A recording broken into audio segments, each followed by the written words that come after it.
Baik Pak Suwarto nggih. Assalamualaikum Pak, sebelumnya saya Dr. Fatur, dokter muda dari UMY yang sekarang sedang bertugas di di Puskesmas Tegalrejo. Ini dengan Bapak Suwarto kemarin didiagnosis hipertensi ya Pak nggih. Sebelumnya Bapak udah tahu belum Pak hipertensi itu apa, atau Bapak yang di pikiran Bapak tuh hipertensi itu nopo? Hipertensi itu ya tekanan darah tinggi. Itu aja nggih Pak.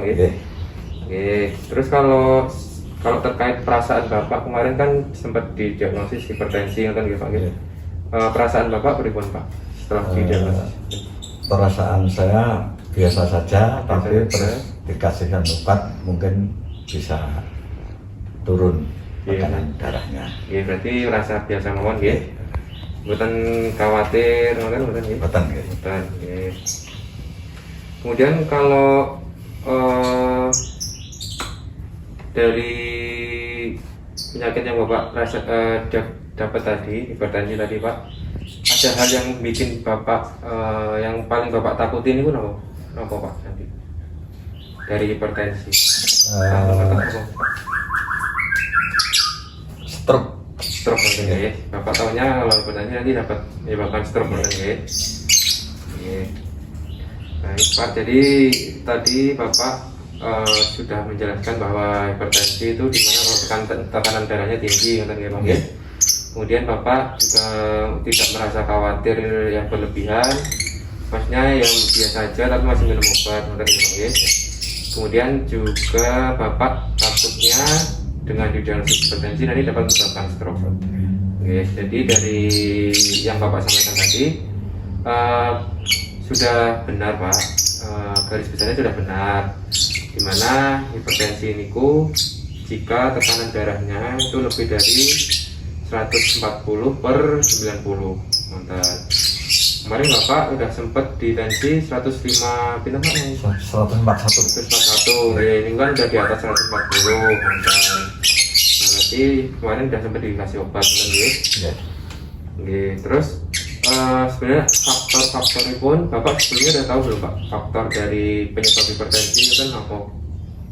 Saya dari pengalaman teman itu ya,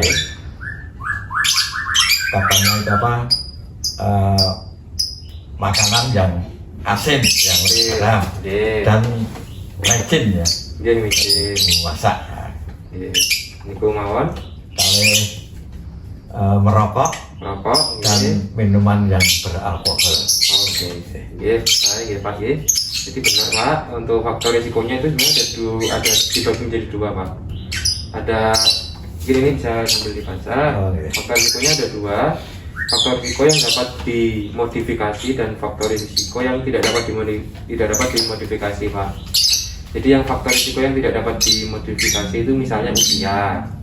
Jadi semakin bertambahnya usia itu pembuluh darahnya itu akan kaku Pak, sehingga tidak elastis lagi, akhirnya jantung ini kerjanya akan lebih berat makanya nanti tensinya akan tinggi. Terus yang kedua bisa karena jenis kelamin ya, hipertensi niku paling banyak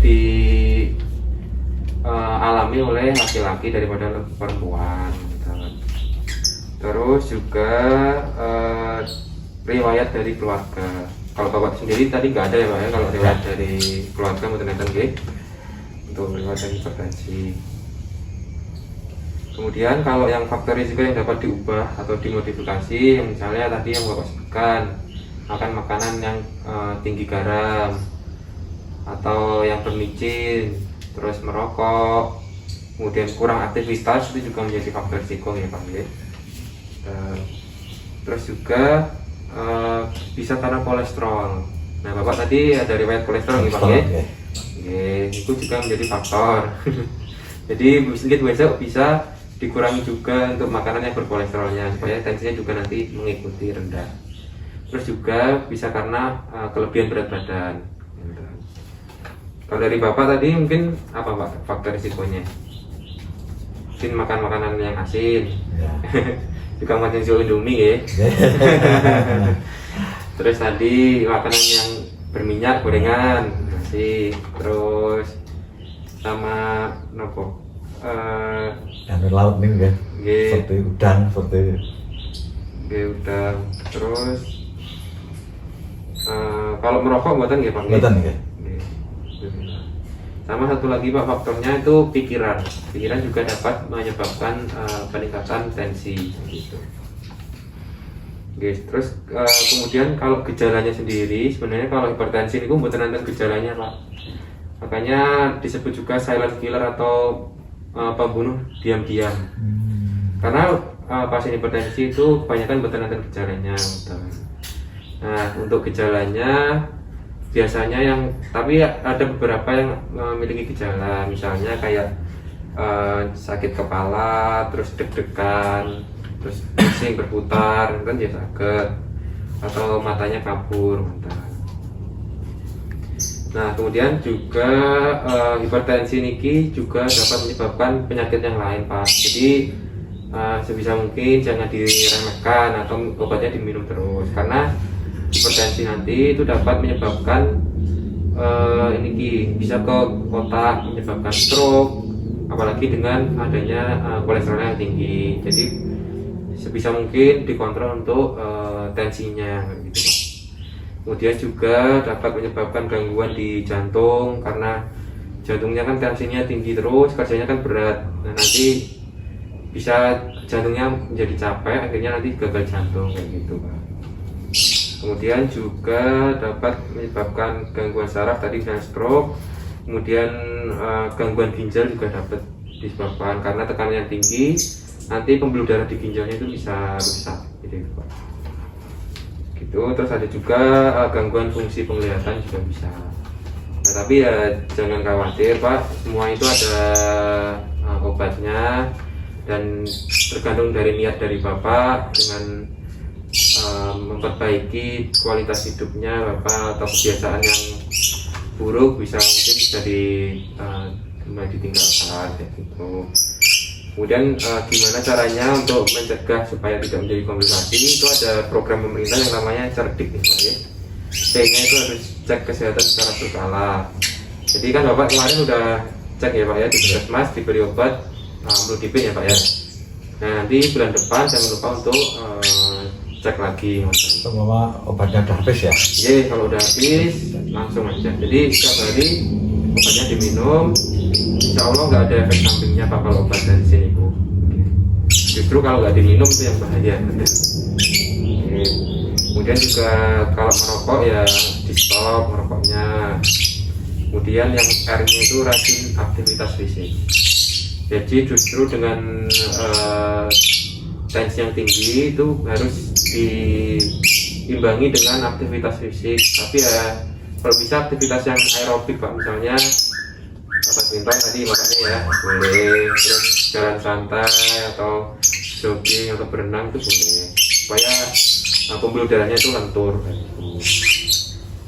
Kemudian diet seimbang ya, tadi mungkin karena udah usianya udah bertambah terus, udah tua, bisa dikurang makanannya yang bergizi, misalnya proteinnya yang lebih banyak, atau gulanya mungkin bisa dikurangin karena kan ini resiko untuk diabetes ya gitu ya.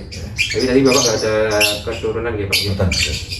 Tapi tetap harus waspada ya Pak ya. Kemudian untuk garamnya juga dikurangin, micin-micinan itu juga dikurangin, nonton ya Pak ya. Kemudian untuk yang berlemak, kemudian jeroan itu diganti. Terus juga kan tadi udah sampai D, ini I-nya itu istirahat yang cukup. Jadi ya tidur itu untuk orang dewasa minimal 6-8 jam per hari. Kemudian juga harus K-nya itu kelola stres. Mungkin misalnya lagi banyak pikiran ya ditenangin dulu, misalnya dengan tarik nafas dalam, hembuskan kayak gitu Pak, supaya pikiran juga rileks. Nonton Bapak. Mungkin dari situ ada yang mau ditanyakan? Ketinggalan sampun ya. Ya Bapak. Jadi nanti untuk plan atau rencana berikutnya mungkin nanti kalau misalnya obatnya udah habis, Bapak bisa periksa lagi ya Pak, ya, untuk cek Ya. tensinya, kemudian untuk minta obatnya supaya semuanya terkontrol dengan baik. Sebentar ya Pak ya. Ya. Ya. Ampun Bapak, mungkin itu dari saya. Ya. Sekian, wassalamualaikum warahmatullahi wabarakatuh. Waalaikumsalam.